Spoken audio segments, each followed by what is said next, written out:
Negociaciones internacionales multilaterales.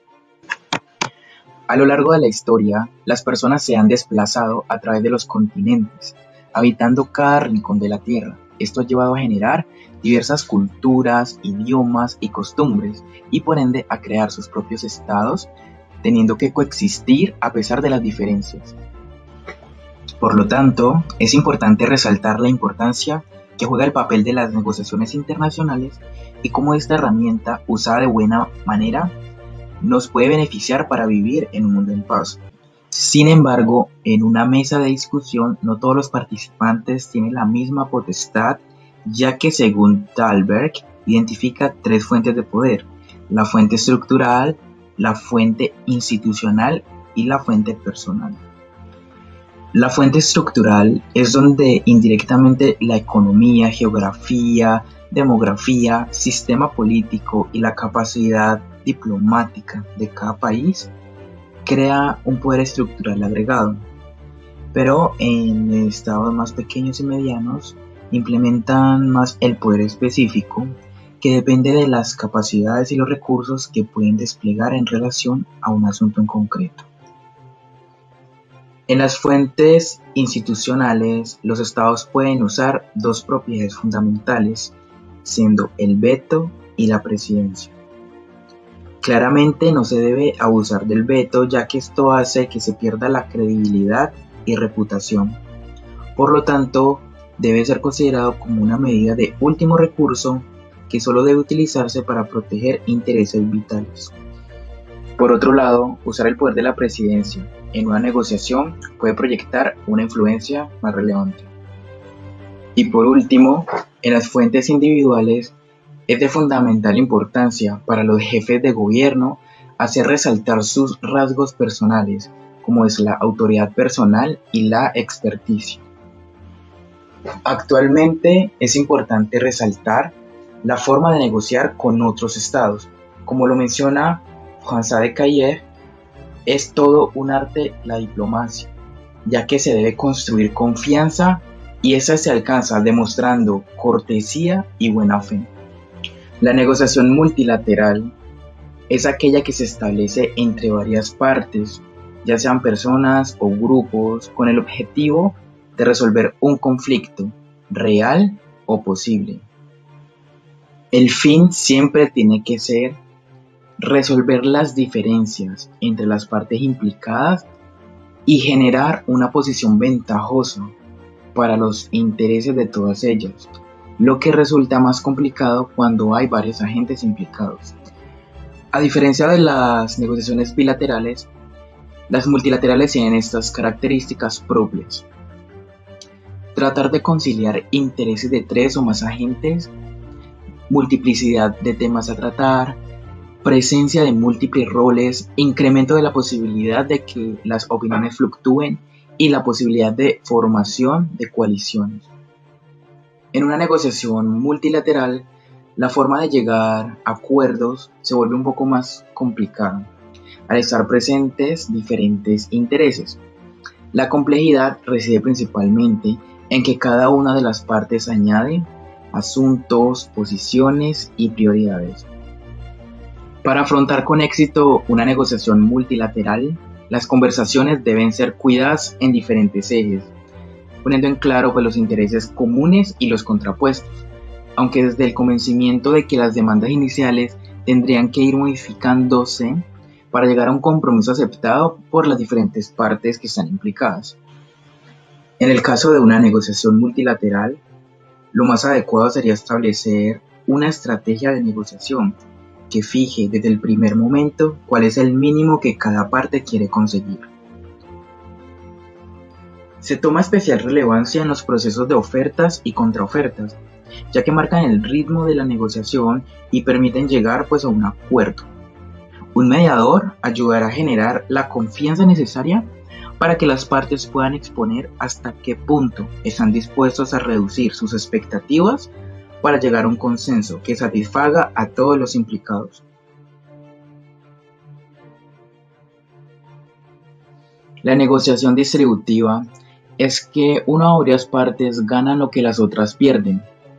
En este caso se suele dar una comunicación no transparente, ya que el objetivo de una o varias partes es llegar hasta el límite exacto de que las partes contrarias se vean obligadas a aceptar.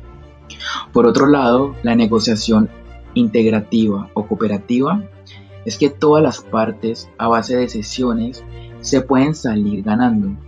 En este tipo de negociación, la comunicación es más transparente. Todos los agentes implicados buscan alternativas y aunque sigan existiendo conflictos, se establece una manera de cooperar que ofrezca como resultado resolver la situación con un beneficio mutuo. En la práctica, las negociaciones multilaterales suele ser una mezcla de negociación distributiva e integrativa. De ahí la importancia de un mediador para conseguir un acuerdo que satisfaga o al menos no perjudique a todas las partes. Negociar para Jackman implica que ambas partes obtengan poder, pero si la negociación es para lograr resultados gana-gana, también incluye renunciar a ese poder, puesto que ninguna de las partes podrá ganar todo. Según Puchol, la negociación es como una comida en la que hay un plato principal, precedido de unos entremeses y seguido de un postre. Estas fases las denominaremos antes, durante y después de la negociación. Antes de iniciar cualquier tipo de negociación se deben tener en cuenta los siguientes puntos. Hay que precisar el objetivo de la negociación, que es vital. Ese objetivo o los objetivos deben ser elevados, pero siempre tienen que ser alcanzables. Y los objetivos que no están escritos es que no existen. Según Valls, afirma que el objeto de una negociación es llegar a un acuerdo sabio y prudente entre dos partes para aproximar intereses legítimos, resolver conflictos con justicia y llegar a pactos duraderos. Y todo ello considerando y respetando los intereses del entorno y los conciudadanos. Siempre debe haber una preparación antes de una negociación. Debemos tener en claro los puntos fuertes y débiles de nosotros y los puntos fuertes y débiles de ellos. En toda negociación debe existir un punto de equilibrio en el que ganemos lo que podamos, pero sin hacer presiones excesivas ni humillar a la otra parte. Porque en una negociación futura, el triunfo de hoy nos puede costar muy caro. El proceso durante la negociación encierra los siguientes puntos. Tenemos un inicio, luego se desenvuelve el tema puente y concluye con unos argumentos. En el inicio, la primera recomendación es ser muy puntual. Con ello manifestamos a los demás oponentes nuestro respeto. Luego los líderes del grupo negociador harán una presentación muy breve de cada participante. Y es importante memorizar los nombres de cada uno en caso de dirigirnos a ellos dentro de la negociación. El tema puente es algo que sea lo suficientemente importante y que produzca el efecto euforizante de que esto va por un buen camino. Y finalmente los argumentos. Después de dar el tema puente, en la negociación nosotros argumentamos para mostrar la bondad de nuestra propuesta o también para refutar los inconvenientes que la otra parte puede oponer a nuestra propuesta. Richard Shell asegura que una buena negociación se basa en un 10% de técnica y un 90% de actitud. Para triunfar hay que aprender a ser uno mismo en la mesa de negociación. Los trucos y los estratagemas que no le resulten cómodos no irán con usted. También menciona que las negociaciones no se ganan o se pierden. El buen negociador es alguien que sabe que negociar es intercambiar intereses diferentes, siendo la mejor decisión un acuerdo con el que ninguna de las partes quedará entusiasmada, pero con el que ambas serán capaces de convivir durante mucho tiempo. Y finalmente menciona que hay que aprender a adaptarse a cada situación y a cada negociador de una forma realista e inteligente, sin perder la ética y el respeto propio. Después de la negociación, la recapitulación es una exigencia de toda negociación, porque en medio de tanta discusión es importante hacer con frecuencia recapitulaciones o sumarios de lo ya tratado o acordado, así como los puntos todavía en discusión. La recapitulación en las fases finales de la negociación es más necesaria, porque de ella se van a extraer los acuerdos y los compromisos que las partes deben asumir. Al cierre de una negociación se puede terminar en dos modos, con el acuerdo o sin el acuerdo. De todas formas hay que aprender de la negociación si hubo acuerdo o no para aplicar a futuras negociaciones. Una de las preguntas más importantes para hacerse antes de hacer una negociación son las siguientes. ¿Qué está sucediendo en el país o el entorno que pueda afectar la negociación? ¿Estamos en una situación gana-gana o gana-pierde o elementos de ambos? ¿Cómo utilizar esta información a nuestro favor? ¿Qué obstáculos tiene que vencer o retirar para argumentar su posibilidad de éxito? También debemos conocer la historia del país o la organización. ¿Ellos quiénes son? ¿Con quiénes negocia normalmente? ¿Quiénes son sus aliados? ¿Quiénes son sus oponentes? ¿Por qué se interesó en negociar con nosotros?